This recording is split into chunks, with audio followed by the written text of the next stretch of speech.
ဒီလိုကိုကြည့်ပါသူကချက်နိုလန်ဖြစ်ပါတယ်ကဘာနန်ပြေးနေရတဲ့ Ferris အမှုဆောင်အရာရှိလည်းဖြစ်ပါတယ်သူ့ဘဝမှာအချိန်ကိုတန်ဖိုးထားတယ်တစ်စက္ကန့်တောင်အလဟာတာမဖြစ်စေခြင်းသူလည်းဖြစ်ပါတယ်ချစ်သူကယ်လီနဲ့အတူရှိတဲ့အချိန်တောင်သူ့နာယီကိုကြည့်ပြီးအလုတ်ကိစ္စကိုဦးစားပေးခဲ့သူဖြစ်ပါတယ်အရေးပါတဲ့ Ferris parcel တခုပို့ဖို့အတွက်သူလေရင်ပေါ်တက်လိုက်တဲ့အခါသူ့ဘဝတစ်ခုလုံးပြောင်းလဲသွားတော့တာပါပဲပစိဖိတ်သမုဒ္ဒရာပေါ်မှာသူလိုက်ပါသွားတဲ့လေရင်ပြတ်ကျသွားပါတယ်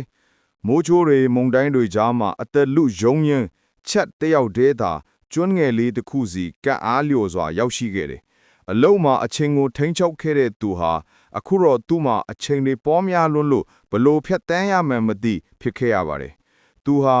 လောကကြီးနဲ့အဆက်အသွယ်ပြတ်သွားပါပြီအစားအစာမရှိဘူးရေမရှိဘူးပထမဆုံးရက်တွေမှာအုံသီးခွဲဖို့ကစလို့မီးမွေးဖို့အထိတကယ်ကိုငရဲကြခဲ့ရပါတယ်Ferris parcel အချို့ကသူ့အတွက်အသက်ဆက်ဖို့ကူညီပေးခဲ့ပါတယ်အဖို့တန်ထားသောစကိတ်ဖနက်အိစိတ်ပိုင်းတွေကသူ့ရဲ့ရှင်တန်ရဲ့ကိရိယာတွေဖြစ်လာခဲ့ပါတယ်သူ့ရဲ့ဒုတိယအကြီးဆုံးရန်သူကတော့အထီးကျမှုပဲဖြစ်ပါတယ်စိတ်ဓာတ်မကြအောင်ယူမသွားအောင်ကူညီခဲ့တဲ့တခုတည်းသောအရာကတော့ Wilson လို့နာမည်ပေးထားတဲ့သွေးစွန်းနေတဲ့ဘောလုံးလေးပါတယ်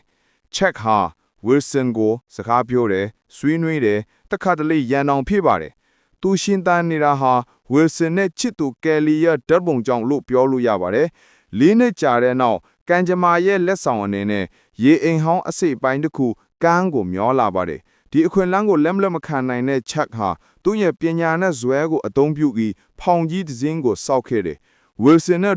သူချစ်ရတဲ့ကဘာစီကိုရဲပွင့်ပွင့်ဇွန့်ခိတ်ထွက်ခွာခဲ့တယ်ပင်လေပြင်ခရီးကျမ်းမှာ Wilson ဟာဖောင်ပေါ်ကနေပြုတ်ကျပြီးရဲထဲမျောပါသွားခဲ့ပါတယ်ချက်ဟာသူ့ရဲ့အကောင်းဆုံးတငယ်ချင်းအတွက်ယူမတက်အော်ဟစ်ငိုယိုခဲ့တဲ့ဒီမြင်းကွင်းဟာလူသားတစ်ယောက်ရဲ့အထီးကျမ်းမှုအမြင့်ဆုံးအခြေအနေကိုအကောင်းဆုံးပြသသွားတာပါပဲကံကောင်းစွာပဲသူဟာအနားမှာဖြတ်သွားနေတဲ့ကုံတင်သင်္ဘောတစ်စီးရဲ့ကယ်ဆယ်ခြင်းကိုခံခဲ့ရပါတယ်